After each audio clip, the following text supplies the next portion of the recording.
Welcome back to the Eagles. It is episode 2 of the series, and today we have got the start of the Eredivisie season. We've got AZ Alkmaar away and PSV Eindhoven at home. 2 games we're expected to get nothing from. However, we saw in episode 1, the tactic is looking okay, and we're going to dive in to the opposition instructions today and show you how I've set up and my thoughts and processes behind the pressing traps and triggers. Alright guys, let's get into today's episode. I want 100 likes again on this video, so I really appreciate it. And let me know, do you do opposition instructions? Do you do them by position? Do you do them by the team? Or do you just completely ignore them? Let me know down in the comments. Alright, let's get stuck into it. Okay, so, by the way, new skin, Vince skin, did a video on Sunday, so go check that out. It's looking pretty good, and my main man over at Football Manager Graphics has got the amazing third kit up in the game. It looks fantastic. We are properly set up now for this series. So, as I said, Eredivisie starts today. AZ Alkmaar away, and then we've got PSV at home. If we look on the season preview, it's a tough start. PSV second favourites, AZ Alkmaar 4th favourites. You imagine that is going to be the top 4 this season. We are all the way down in 15th, 400 to 1. Now, we want to do the games, but I just thought we'd talk about, in particular, the ideas behind the pressing traps. By the way, you patrons, if you head over to Patreon, this tactic is now available for you to download for free. So make sure you go check it out and make sure you let me know how it gets on. Okay, so opposition instructions. First of all, our out of possession, we are high defensive line and a high press with trapping outside. Okay, so bear that in mind. I think the natural thing for us to do when we're pressing it is just to press the goalkeeper, to press the centre-halves, to press the full-backs and everything. Now, what we're trying to create is, because of our target man on support, he's a lone striker. He's target man forward. That means he's going to, generally with the ball, going to drop off anyway. What we're asking him to do in his player instructions is we're asking him to mark the defensive midfield area or defensive midfield man. Okay, so he's going to drop off a little bit. Now, my one main worry with this is that if he's not pressing the centre-halves, they may go long with a high line. Are we going to get caught out because there's no pressure on the ball? Are we going to get caught out by a long ball? So something we're going to have to watch. Pre-season, it's looked fine, and we haven't had an issue. Okay, so goalkeeper, we are never pressing.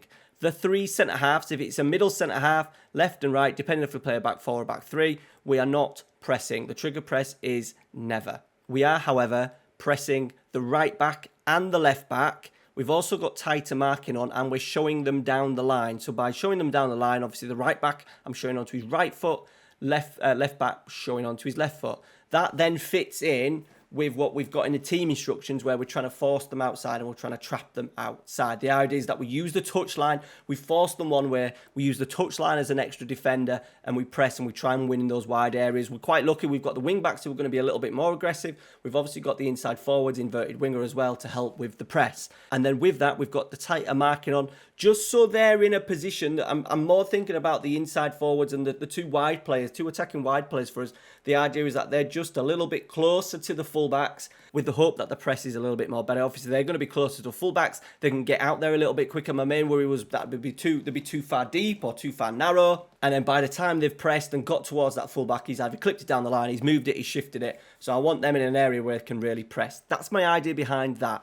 We're leaving the centre-halves. We've got a lone striker, so they've always got a 2v1 in there. So I thought, let's just drop off. Let's just try and cover that pass into the middle of midfield, cutting off maybe a deep line playmaker, etc. We have also, you would thought a lot of the time, because of the tactic we're playing, we've maybe got an overload in here. A lot of teams may play with a midfield 3, either a sitter and 2 midfielders, or 2 sitters and an attacking midfielder. So I thought having Lidberg just drop off the centre forward, drop off into these areas, may just help with that. And also then we're allowing the 2 centre-halves, who are generally not going to be as good on the ball as maybe a deep line playmaker. Like for us, we've got Register, we've got Roman playmaker, we've got ballers in there. I wouldn't want these 2 getting on the ball and having plenty of time.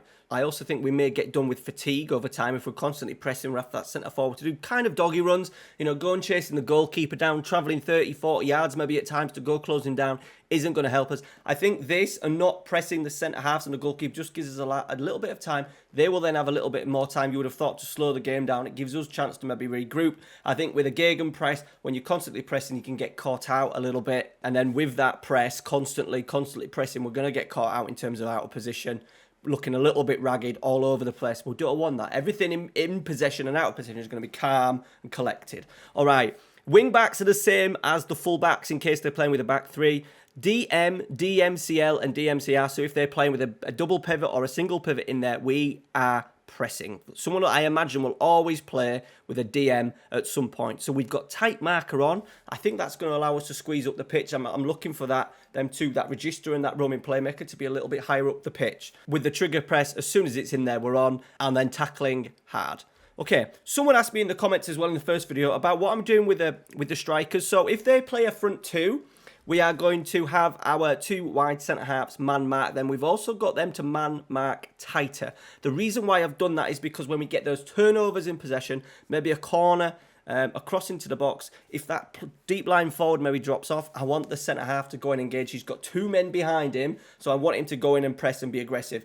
I'm contemplating, and let me know down in the comments, you tactical geniuses out there, I'm contemplating changing this around in terms of having the middle one as a defender and having the two outer ones on stopper. I just maybe need to test it out a little bit. We'll see how we get on with the adjustment to marking tighter and see if that means that we follow him in. What we don't want is the three centre-halves to mean stood on the halfway line and then say this is their opposition striker coming off, dropping off, and then picking up the spare balls and giving them the opportunity to then transition into a counter-attack. So that is my thoughts behind that. Let me know what you think down in the comments. And then I'm shoving them just onto the weaker foot. I've also just put a trigger press if there's a single striker. I really want to hunt that down. The idea is that if there's a single strike, he may be a little bit isolated. So as soon as it goes in, we're off in. We're also going to do it. No, I'll tell you what, we're not going to do tackle harder because I just don't want to give away needless free kicks. Okay, that is the opposition instructions. We'll see how it looks in the match engine. We have got AZ Alkmaar first.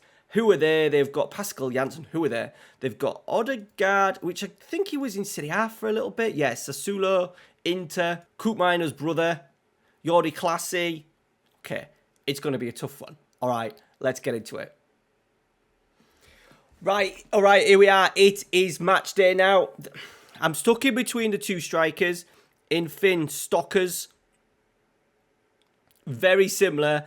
I think very similar Stokkers and Lidberg. I'm just going for Lidberg just because of his physicality. I think he offers a little bit more physically rather than Stokkers, even though Stokkers is favoured by the in-game, I imagine, our assistant manager. Yeah, we're going to go with Fidberg. Out wide, we're kind of sorted with Ivardson. On the left, probably one of our better players. And then on the right-hand side, we've got Adekanye, ex-Liverpool, Barcelona, PSV as well. We're hoping... I'm just hoping with his pace, he's a little bit of technical, he's off the ball, he's good, his flair's good, his work rate is good, that we're just going to get by.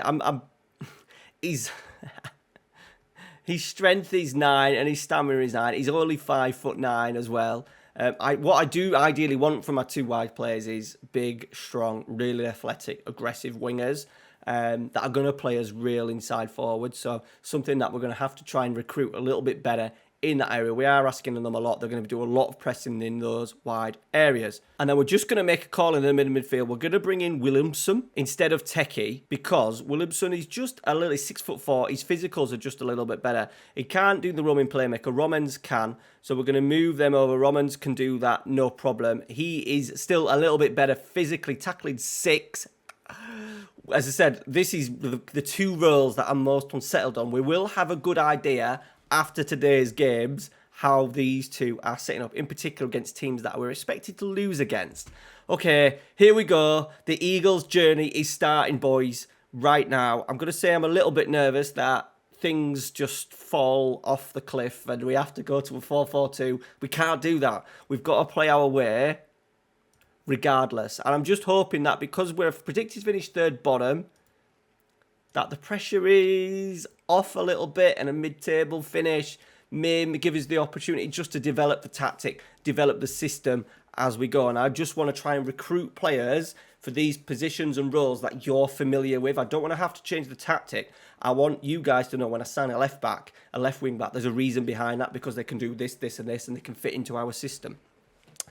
Okay, Ajax have won. Shock. And away we go. We are in the third kit by the looks of it, and we're off. Okay. That was a long pass straight away. I don't know where that pass was coming from. That's going to be the issue with like a register. The choice of pass sometimes when we haven't got that absolute baller in there. Okay. Switch out to the fullback. We're in Akande. Adikanye, should I say. Cooper's the captain. Half cleared. We're going to get a goal, boys. We have got a goal. It's Adikanye, the former Liverpool and Barcelona youngster. It's, to be honest, it was a little bit, not route one. Adikanye then switched it out to Cooper's. Now, what I think is because we've got Edvardsen and Adikanye, the two wide players, asking him to sit narrower, it does occupy this right midfielder. And because they're playing a 4, I think they're playing a 4-2-2. There's the 4, maybe there's the 2, there's the other 2. It's definitely helping us in these wide areas. We may get a lot of joy out on this right and left hand side. It's a cross, it's a mistake. We'll take it, but Adikanye inside forward is up and running for the Seasons. We're not the Seagulls, we're the Eagles, and we're up and running. We've not had much of the ball. Possession is 36%. I am expecting us not to dominate the ball in terms of percentage of possession, mainly because we've got free kick here.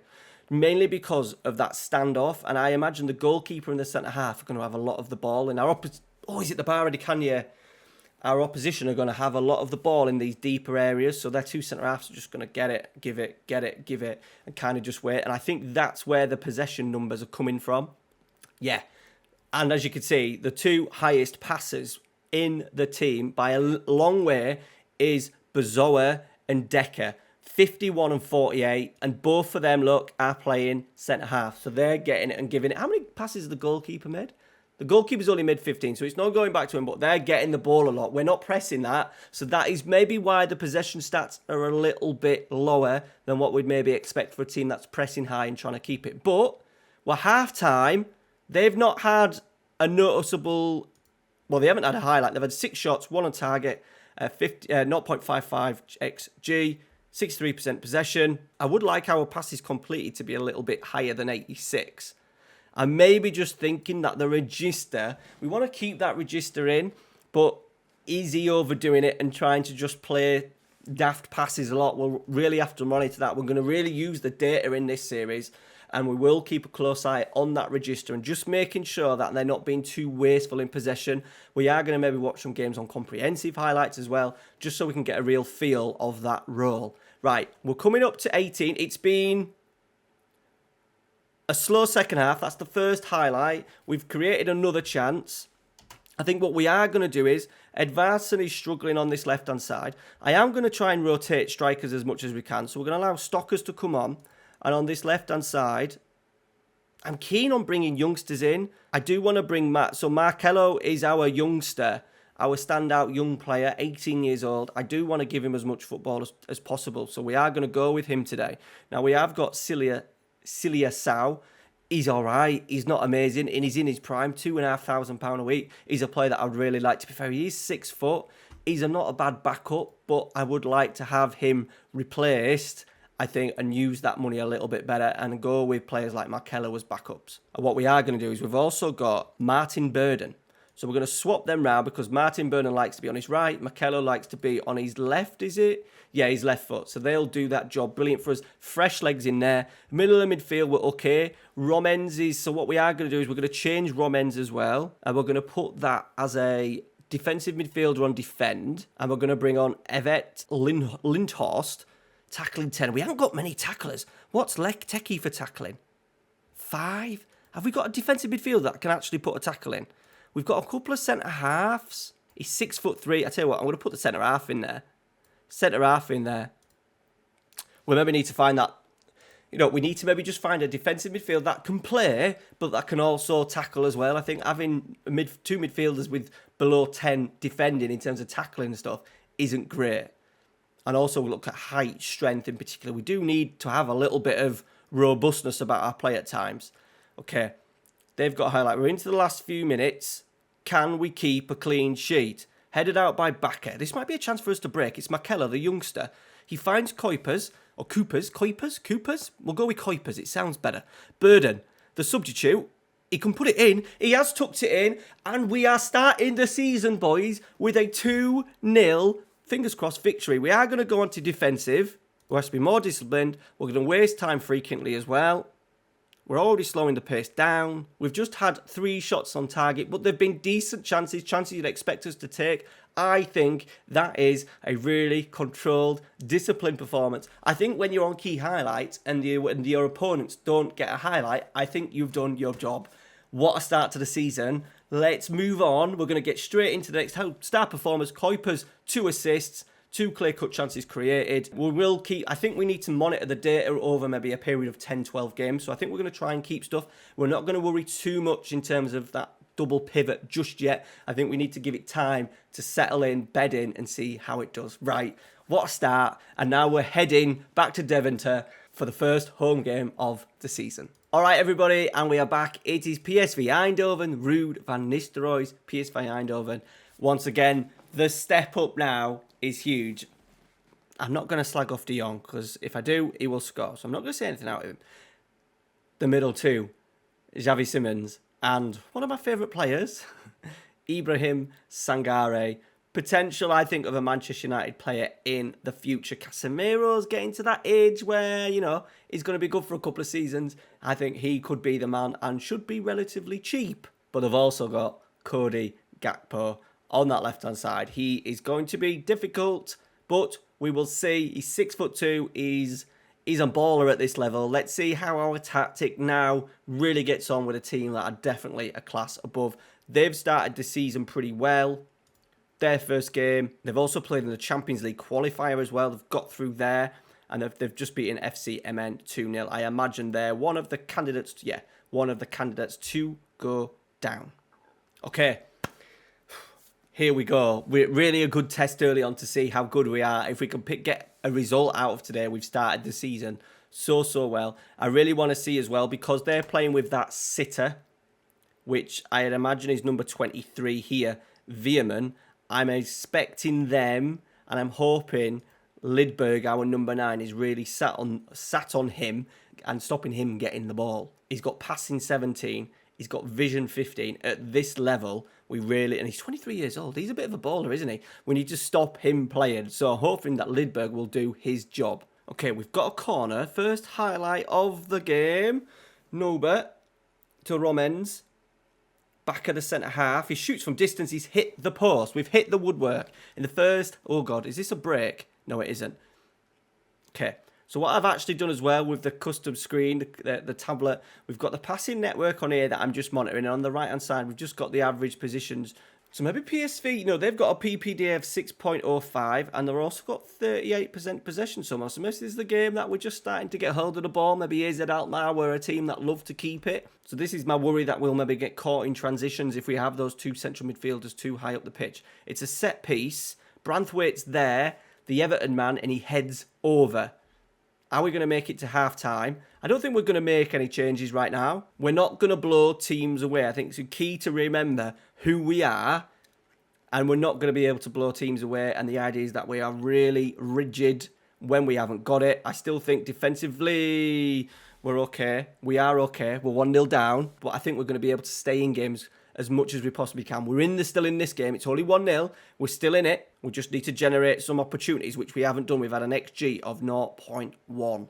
Okay, so we need that to improve, and we'll look at making changes. Okay, we're 20 minutes to go. We haven't done anything. Still an XG of 0.34, so we're going to make some changes to see if we can. I think what we have to do is, let's get Williamson off. We're going to be really brave here. What we're going to do is change the 2 defenders onto stoppers to make them a little bit more aggressive, and that one on to defend. We're going to keep Romans in there as a deep line playmaker on defend, and then we're going to have Finn Stockers come on, and I want him to play as a pressing forward. Okay, so 2 up there. We're going to take a little bit of risk. We're just going to move it on to positive as well. Take a little bit more risk when we've got the ball. See if we can create something. Let's give him encourage. Are we going to come undone against these big sides because we just haven't got the quality to break them down? We've got a set piece. Romans, it's half cleared. Edvardsen, Fontan. After this highlight, we will make some changes anyway. Kuipers down this left-hand side. He's made a really good run. Lidbergs is there. Oh, that was a chance and we didn't take it. Oh, he's in the bar! We ended up getting the ball into the area. We hit the bar, and for the second time, in the game, we've hit the post. Right, we're going to make some changes because we've got a lot of people that are really struggling. So Dej can come on that side. Romenzi's struggling. Let's bring Techie on there. Lidberger's had an absolute mess. So let's put Sow on. We'll go Stockers and Sow. We've got one more change. Kuipers, the left wing back, is struggling a little bit. We haven't got much in terms of options there with Kuipers. I'll tell you what, we'll put Fontan there. Fontan is a superb left wing back. And then we'll bring in Amorfa, who's a really good young Dutch player. Well, he's 23, but he's someone that we're definitely going to use a little bit more in this save, I think, as we go on. He can play right back, left back, wing back, centre half. Is going to be a useful addition for us. Okay, confirm the changes. I'm not going to go on to attacking. We'll just keep it on positive. Can we get one more chance? We've got a few fresh legs out there. It doesn't look like these 6 minutes. Anything? Doesn't look like it, does it? Doesn't look like it. Debating whether we hit crosses early on, to get more balls in the box. I don't know, because we have created havoc. And then when we do cross from our wing backs, we should have the 2 wide players getting in there as well. So maybe something to think about. Right, can we muster a highlight? No. Okay, we've started with 3 points out of a possible 6. I think we would take that. I think we've got encouragement. We've not been outplayed. By the way, they've literally had, what, 1 highlight and scored from it? Let's have a look at the goal again. So a set piece, second ball set piece, a little bit of luck, decent strike. Okay, a set piece. So we've been done by a set piece. Stats-wise, 0.74 to 0.93. We've hit the bar twice. No clear cut chances. We've had more possession, more passes, which is good. We only had about 300 odd passes in the first game. It's now gone up to 565, obviously because we had more possession. Final third passes as well. Final third passes 97 to their 24. So I think it's a creativity thing. We're getting in those areas. We just maybe need that baller just to unlock that final pass. Something to think about. I am now going to kick on. I'm going to kick on a good amount of games. I'm going to really kick on maybe 7 or 8 more league games. So we'll come back around sort of like maybe up until the World Cup. I think that'll be a nice time for us to have a little recap. Maybe play the last game before the World Cup. And then we've got an intense training schedule. I don't think any of our players will be playing in the World Cup. So if this was real life, it'd be a really good way for us to train, get some friendlies in. If we can, get some friendlies in over that time and really focus on nailing this tactic and our style of play. All right, guys, I hope you've enjoyed that. The Let's Plays are going to continue with a little tactical element every single episode. If you do want to see anything tactically, by all means, put it down in the comments and I will consider that for a future video as obviously we carry on this Let's Play journey. Thank you very much for watching. If you haven't, smash the like on today's video, subscribe if you are new, and we will see you on Sunday, 7 PM for the next episode. All right, guys, take care. Thanks for watching. See you later.